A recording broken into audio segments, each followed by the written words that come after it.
नमस्कार, मैं हूं पुण्य प्रसून वाजपेयी। दस्तक में आपका स्वागत है। शुरुआत अच्छे दिनों से, लेकिन ये अच्छे दिन किन के लिए? 3 तस्वीरें स्क्रीन पर, एक के बाद एक अच्छे दिनों की तारीफ में। पहला नाम सलमान खान का, दूसरा जयललिता। 19 बरस तक इन्होंने भी लड़ाई लड़ी और आज बेदाग साबित होकर निकली। हाईकोर्ट ने कहा बरी, उसके बाद हंगामा सड़क पर। और रामलिंगा राजू, सत्यम घोटाला, याद कीजिए, इन्हें भी जमानत। एक दौर चल पड़ा है इस दौर में जिसमें कह सकते हैं जमानत मिल रही है, बेल मिल रही है, बेदाग साबित हो रहे हैं, सब कुछ हो रहा है। तो अच्छे दिन इन 3 के आगे, लेकिन बात इसके आगे बढ़ेगी। और इसके आगे स्थिति इस देश के भीतर राजधानी दिल्ली की क्या हो सकती है, वहीं से हम शुरुआत करेंगे, क्योंकि इन 3 चेहरों से इतर उस दिशा में देखना चाहते हैं। तो आइए, दस्तक में बात इन 3 चेहरे और अच्छे दिन से इतर, अच्छे और बुरे के बीच ताकत के तेवर अपने अपने तरीके से हर कोई अगर दिखाता है तो इसके क्या मतलब है। पहली रिपोर्ट देखिए, दिल्ली गुस्से में क्यों है। यह सिर्फ 4 तस्वीरें नहीं, बल्कि दिल्ली के ऐसे जख्म हैं जिन पर किसी व्यवस्था का कोई वश नहीं और सत्ता बेबस है। खुलेआम लुटियंस की दिल्ली में सबसे रईस इलाकों में से एक गोल्फलिंग का इलाका है ये। पत्थर मार रहा पुलिस ट्रैफिक रूल लागू कराना चाहता है और पत्थर खा रही महिला चाहती है कि अगर गलती हुई है तो चालान काट दो। लेकिन सवाल 200 रुपए का है तो फिर पत्थर क्या, सामने कोई भी हो उसे मार दिया जाएगा। और हुआ भी यही। कैमरा ना होता तो कौन भरोसा करता कि दिल्ली की सुरक्षा व्यवस्था कुछ इस तरीके से भी चलती है।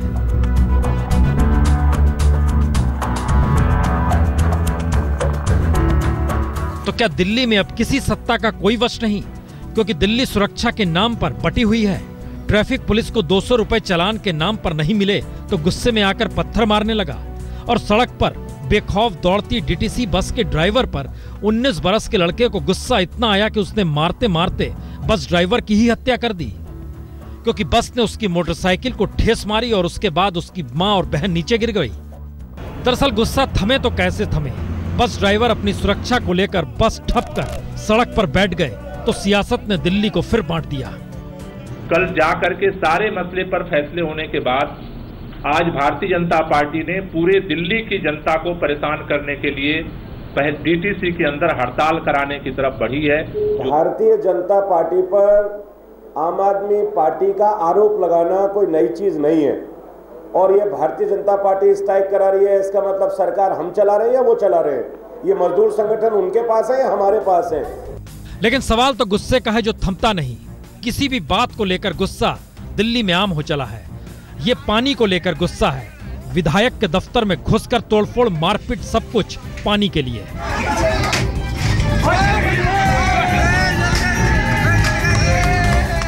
तो सवाल सिर्फ अलग अलग तस्वीरों के जरिए उस गुस्से का नहीं है जहां पर कोई भी किसी को भी मार दे। आलम तो यह हो चला है कि इन सब के बीच तिहाड़ जेल से भी खबर आ जाती है कि वहां भी आज एक कैदी की हत्या कर दी गई।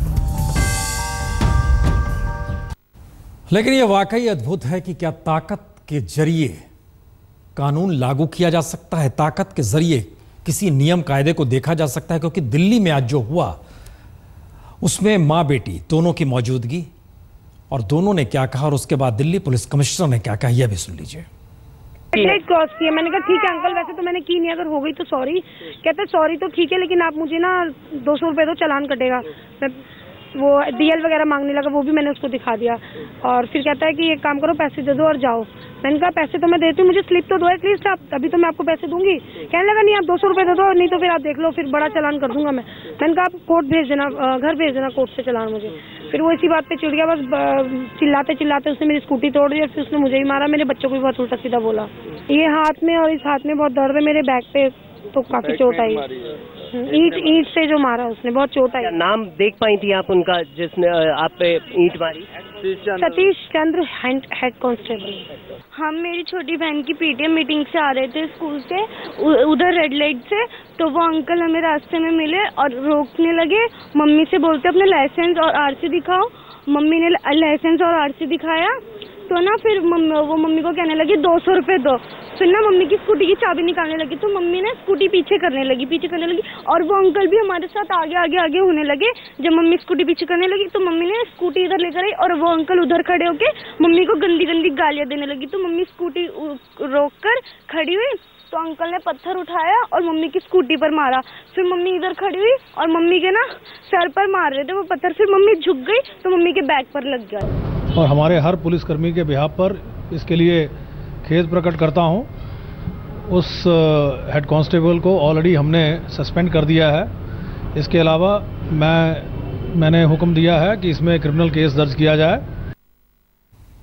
ये तस्वीर वाकई देश के लिए, दिल्ली के लिए, या सबके जिसने भी देखी इस तस्वीर को उसके जहन में आया ये किस स्थिति में दिल्ली है। उन सब के बीच राहगीर जो गुजर रहे थे वो कब थमे, कब रुके, कब उन्होंने कांस्टेबल को पकड़ा? उस वक्त नहीं जिस समय पत्थर एक दूसरे को मारे जा रहे थे या पुलिस वाले ने पत्थर उठाया था। कुछ देर के बाद की हमारे पास वीडियो क्लिपिंग आई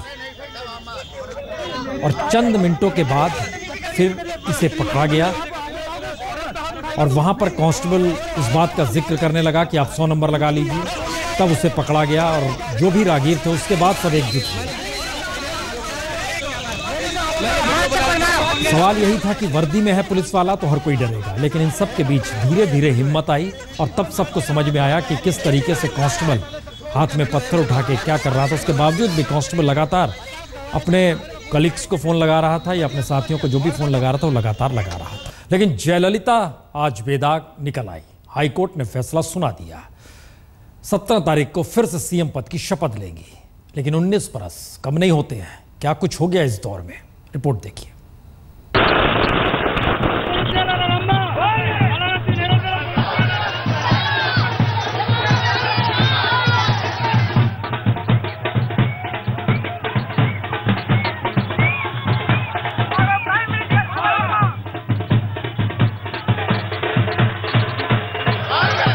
तमिलनाडु की सड़कों पर यह हंगामा जयललिता के बेदाग साबित होने का है।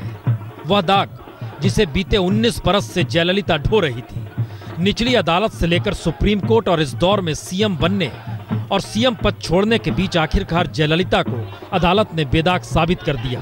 तो संकेत अब यही आया तो 17 मई को चौथी बार तमिलनाडु की मुख्यमंत्री बनने के बाद यदि जयललिता कुछ ही महीनों में चुनाव कराने का फैसला कर ले तो हैरानी नहीं होनी चाहिए, क्योंकि सड़क पर जश्न सहानुभूति की हवा को जीत में बदल सकता है।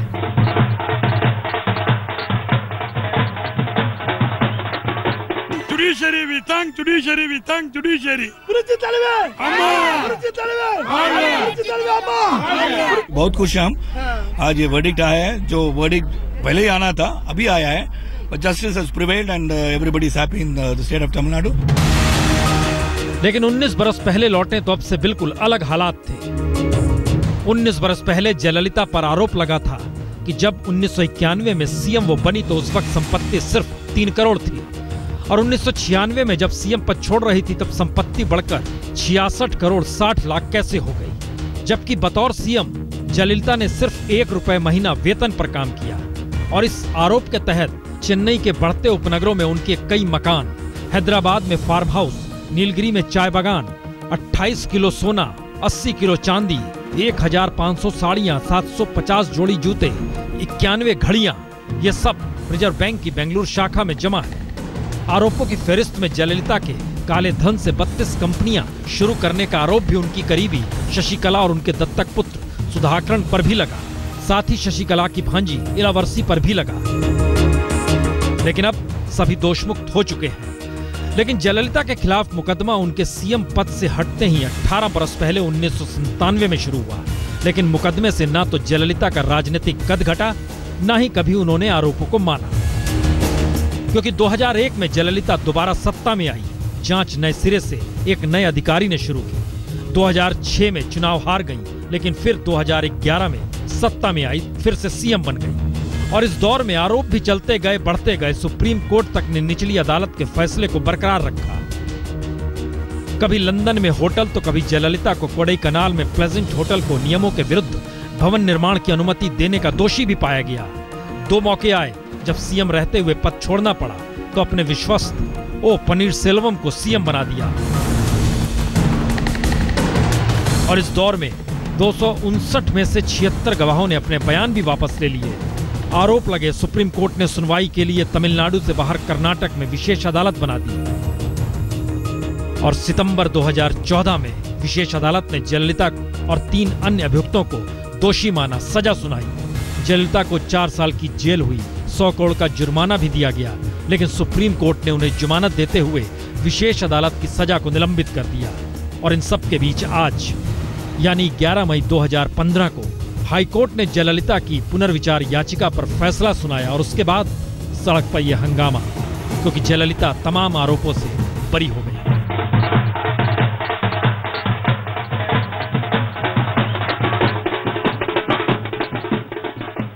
दिल्ली सरकार के एक सर्कुलर ने मीडिया पर पाबंदी लगाने की दिशा में हाथ बढ़ाया है या फिर एक नए काले कानून की दिशा को लेकर कुछ नई चीजें व्याख्यात की है। हो जो भी, 10:30 बजे आज इसी पर बात होगी, लेकिन उससे पहले एक हिस्सा आपको सुनाते हैं जो कि गूगल हैंगआउट में दिल्ली के मुख्यमंत्री ने जो कहा, यह भी कहा कि हम खुद चैनल या अखबार निकालने की दिशा में जा सकते हैं।